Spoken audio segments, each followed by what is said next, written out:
Hello, everybody. I'm here today with Erie City Council President, Miss Jasmine Flores. Jasmine, how are you today? I'm good. Thank you for having me today. Good. Thank you for being here, Jasmine. I'm honored to have you here today, and thanks for taking time out your schedule. I know you're really busy. So let's get right into it. Jasmine, can you tell me where you grew up, like the city, state, and things like that? I grew up here in the city of Erie. My grandma owned a house on 5th and Wallace, so between Wallace and Parade. So from 1996 until maybe 2010-ish, I lived in that neighborhood, in that area. I graduated high school in 2012, so, relatively still current and Right. recent.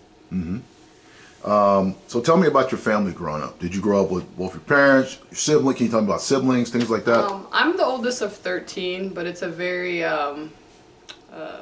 different family, I guess you could say. I was raised predominantly with my grandmother on my maternal side, so my grandma Maria, she had a very big impact on my upbringing.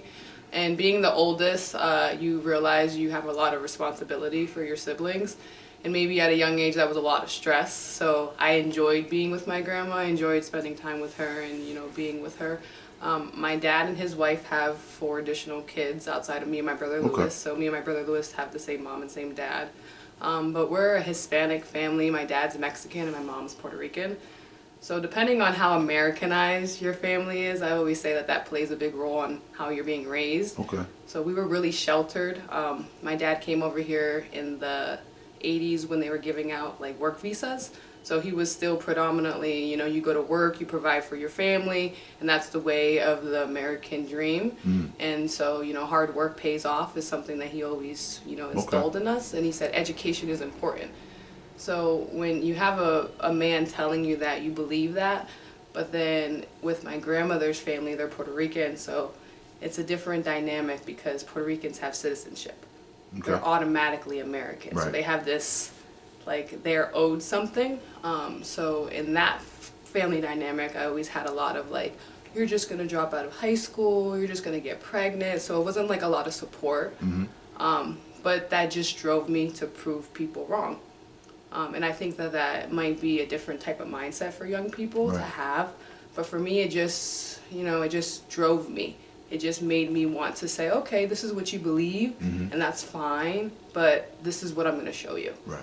And that's always worked in my benefit because I was able to graduate high school.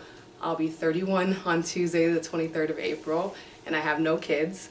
And being the oldest sister of 13, I feel like some of my siblings are my children because I pour so much into their cup so that they can know that they can be the best. Right. That they can do whatever they set their mind to. So for me, I feel like I have kids. And then I do pour into my community a lot. So, I always say our community kids need our support. They need guidance because when I was growing up with my grandmother's side of the family, I had a bunch of role models I didn't want to be anything like. A bunch of people who I said, your life is really hard. Right. And I'm questioning if the decisions that you personally make are why they are probably still stuck in the same spots that they are today.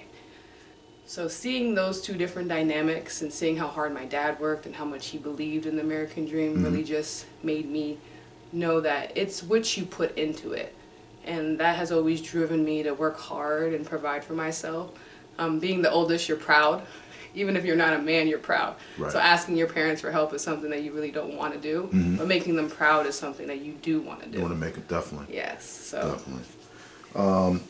So I was going to ask you about life growing up, but I think you pretty much answered that one. So your high school years, what was high school like for you? Did you enjoy it? What kind of student-wise? The interesting thing with high school was that I went to Strong Vincent's Honors Academy for maybe 3 months. Okay. From like the beginning of the school year until that week before Halloween. And it was because I thought that the Honors Academy would encourage and nurture a young mind that wanted to be there. But I felt like the adults just wanted to correct you. They just wanted to say something to you. So for me, I didn't need that. I already had adults in my background doing that. So my grandmother had had my uncle put into PA Cyber Charter School for grade school. So I was already having the idea that maybe I wanted to do a cyber school or a homeschool type thing just because I wanted to work and I wanted to take care of myself. Right, right. when you're low income, you realize how much the dollar doesn't really go as far as you need it to. And my grandmother was on Social Security, so I wanted to help her. So I did PA Cyber Charter School from 9th, 10th, 11th, and 12th grade. I did a mix of Lincoln Interactive classes, which are more on your own, and then actual virtual classes with the teacher. I found that some of the harder subjects were better to do with a teacher, like math and maybe some English lit that they wanted us to require to graduate. And then like some of the more on your own ones like history and arts, I did at my own pace, but it worked because I was able to work at the McDonald's on 5th and State. So, you know, I got to see a lot of interesting characters in our city, and I feel like that helped me navigate my adult, you know, life, because you never really know what a person is going through. And you have to, you know, understand people in their spaces, and people are coming with trauma. And sometimes people are going to be more hostile than they need to be, and you just have to try to be a decent person to them. Because if you needed someone to be decent to you, that's how you would want the situation to go in your favor. Right. So after when you were getting like a senior and you were getting ready to leave high school, did you have any like aspiration, dreams of anything, or? I knew that I couldn't afford college, and my grandma was elderly, and I knew that I wasn't going to leave her. So I decided to do Great Lakes Institute of Technology for medical assistant, and I graduated literally right after high school. So I graduated in 2012 for high school, and then 2013 I graduated for medical assistant. I worked as a medical assistant at Bay City Associates of Podiatry with Dr. Tomasi and Dr. Olson for about a year. And then I realized in the city, because of small practices, you can't really make a lot of money, like a livable wage. Right. I'm a very big advocate of a livable wage. I feel like a person should only have to work one job and provide a comfortable life for their family. That is what the definition of the American dream was. So when I realized that, I started looking out into what other fields I could work in. I liked the one-on-one care with people. I just didn't like the transactional feeling of a doctor's office, because we don't have Medicare for all, which is something I do advocate for, because people deserve to be taken care of when they're sick. It's no one's fault. So I started working as a PCA, and then I've done like home health aid, and right now I work with intellectual disabilities and autism as a direct support professional. So I work in, you know, the serving and all specs of life, I guess you could say. So now you got into politics. What made you want to become like an elected official, get into politics? It was more so I was always vocal. But in my circles, you know, minority family, where you don't really believe in voting, a lot of my friends are young, so they don't really care. So I was always like the voice of, we should do something about this. This is an issue, and nobody really validated that for me. And then in 2015, 2016, Bernie Sanders was running for president, and a lot of the things that he brought up and talked about resonated with me. So that made me, you know, at least on the international level, pay more attention than the local level. And then Trump came to the Erie Insurance Arena, and I was just, that day I was so angry. I was so angry that our city didn't necessarily support him, but so many people were coming in to come to the event. To come to the event, to, you know, I don't want to say poison, but to give negative energy to something that we don't believe in. Right. So that made me really like locally upset, to where I was like paying attention to what was going on, and there was an organization called Erie County United who had a counter protest for Trump, and that sparked something in me, like a fire. Right. And I was like, okay, I could be a part of that. So when I went to a few of their meetings, I found out that some of the players were involved with the Erie Young Dems. I started participating in the Erie Young Dems. But I was still grassroots activism, so it was like, you know, the people are the ones who make things happen. And if you have enough people loud enough, you can get things going. Right. So when I would go to city council meetings and we would talk about issues, the players at the table didn't necessarily care or didn't understand, because they weren't a part of the current situation. It's like your experience is great, but the current experience is different than what you had. So you have to have a conversation to understand where we're coming from, or at least validate that it is different. Right. You know, so when I seen that in 2018, 2019, I was like, okay, they don't care. They don't want to fix the problem. They're not listening to us, so let's change the players at the table. So at 25, I ran in 2019, and I was 187 votes short to lock in my primary for the first time. Right. So then I stayed consistent, stayed involved. I didn't care if I had a title. I cared about my community. These issues that I wanted to change were going to change one day, maybe not today, but it was worth the work.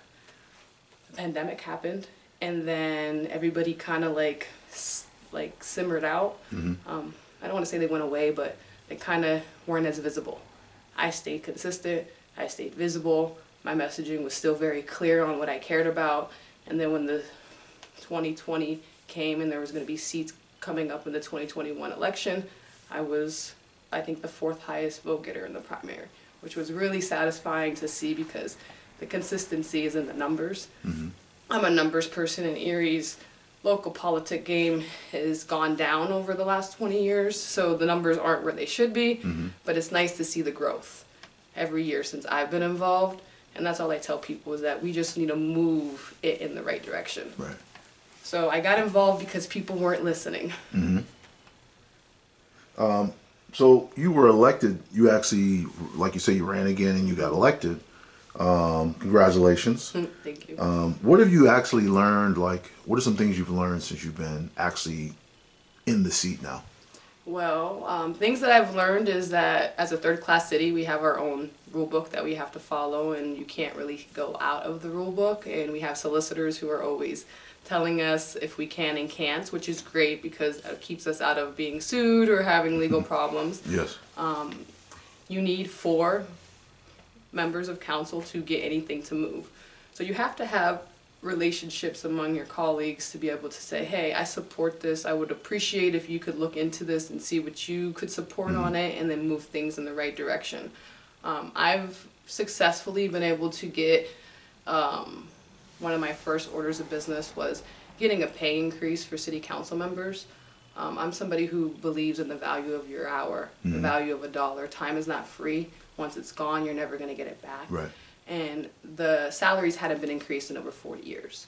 So for me, it was like, okay, how can we claim that we support higher wages if we're not even putting the higher wage in what we have for the next group of council members coming in? So that did pass. It's a tiered effect, and it'll happen when the next council people are elected. So Ed Brzezinski was reelected, so he is able to tap into the salary increase. Kathy Schaaf was reelected, so she's able to tap into the salary increase.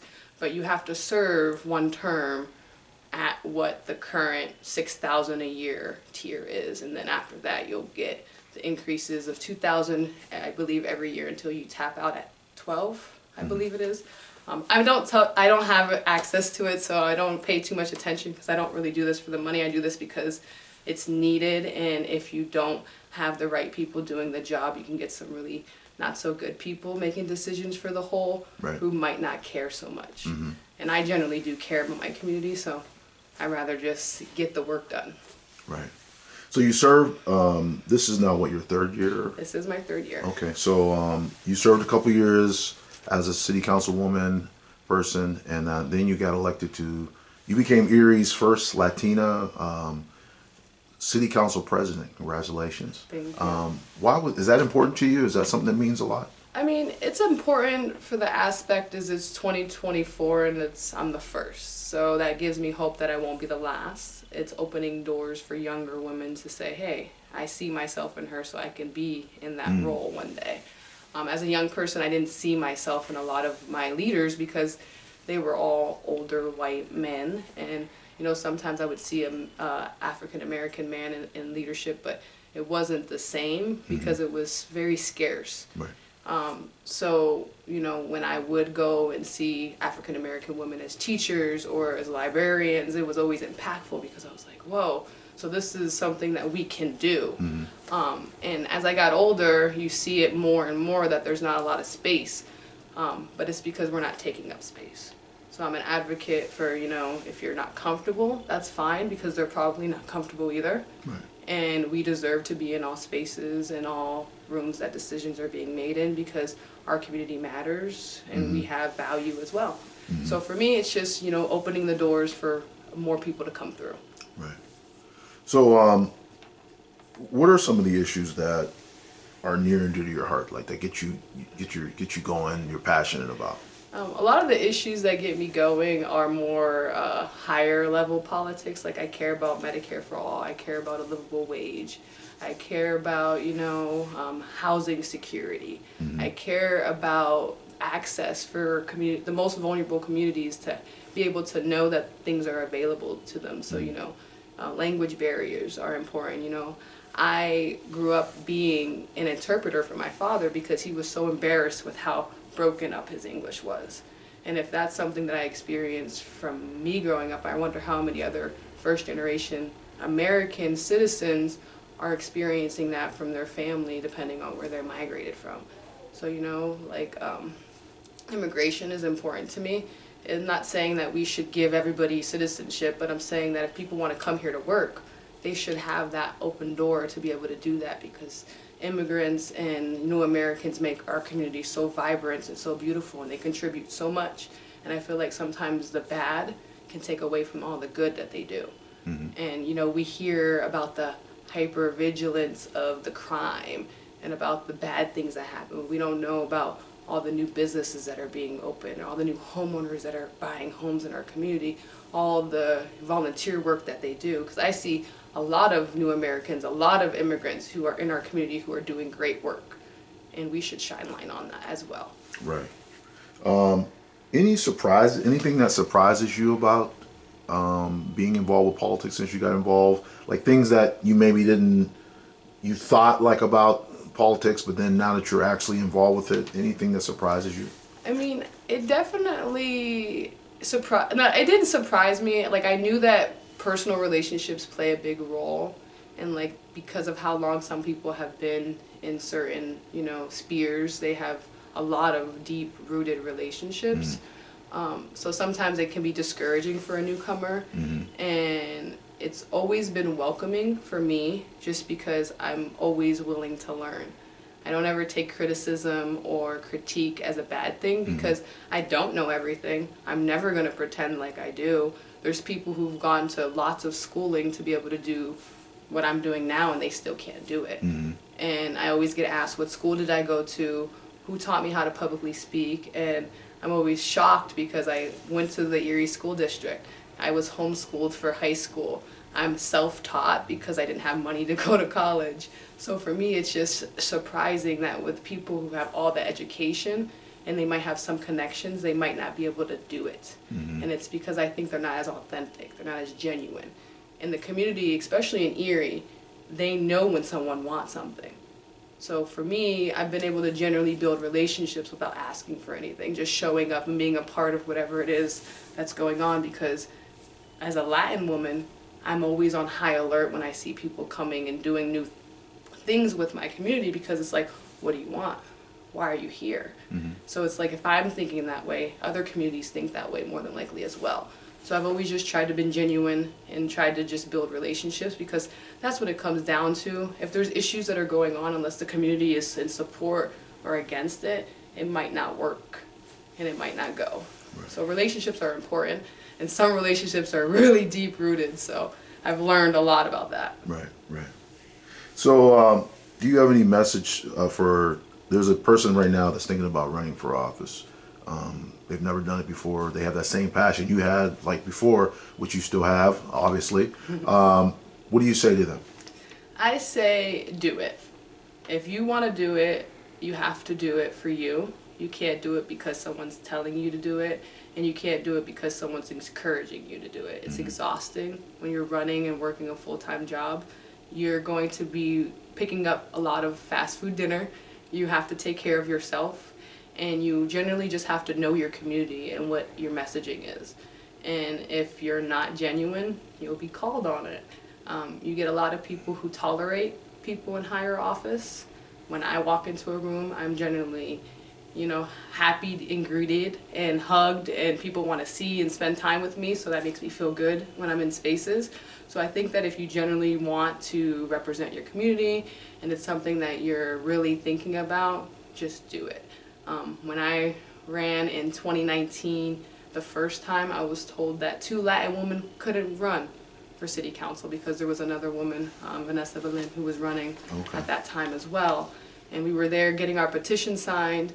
And for a young person to have someone who's older, well known in the community, tell you that, that could have killed my whole thought of even doing it. But because of the person that I am, words fuel me. They drive me. They push me. So that individual specifically telling me that made me prove them wrong. Right. To where now I'm the president of Erie City Council, and that person has to come and ask me for favors or to work with them. And it's the most satisfying thing, because when I interact with that person, I always hear that in the back of my mind. And for me, I just feel like women of color, we have resilience. We have mental strength beyond understanding, and to be able to just harness, you know, negative energy and use it as power is something that we could definitely continue to do and benefit from. But I think that, you know, we also have to acknowledge that we shouldn't have to. It's mentally exhausting. And that's why we have so much mental health in our community and we don't address it. Right. But, you know, I think for me, it's been something that I've been able to use. And I pride myself on proving people wrong. This is what you measure me as. Let me show you what I can do. Right. And that's driven me. It's worked for me. It'll probably take me a lot farther as I continue to grow and learn and build in my community, which is all I can hope to do at 31, soon to be 31 years old. And God willing, I'll be able to do lots of great things for my community. Right. So outside of like the meetings that you do every month, a couple meetings a month, are there other things, responsibilities you have to do as a city council person? Well, we have our direct, you know, committees that we're in charge of, and then we're liaison for things, and then our direct council meetings. So technically, that's all you need to show up for. Some council members go above and beyond, and they show up in other areas and other spaces. As a city representative, I feel as though you should be where the public is, and luckily we get great springs and summers that there's lots of festivities going on. So I intentionally make you know, initiative for myself to be at the community events like Celebrate Erie, the 814 concert series, 8 Grade Tuesdays, because if your community sees you, then they know you. They recognize you. They feel like they can come up to you and talk to you. Right. It's not a good feeling if you're supposed to be a local official and everyone is terrified of you, or nobody wants to talk to you, or everybody has something bad to say about you.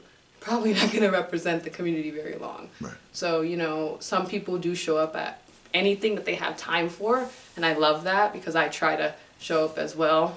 I work 9 to 5 most days, but I do work Saturdays to get that Wednesday to be open to do whatever city council stuff I need to. So it's very time constricting, and when you're working another full-time job, it can be very limiting, especially if you're on like a 9 to 5 or a 9 to 6 type of schedule.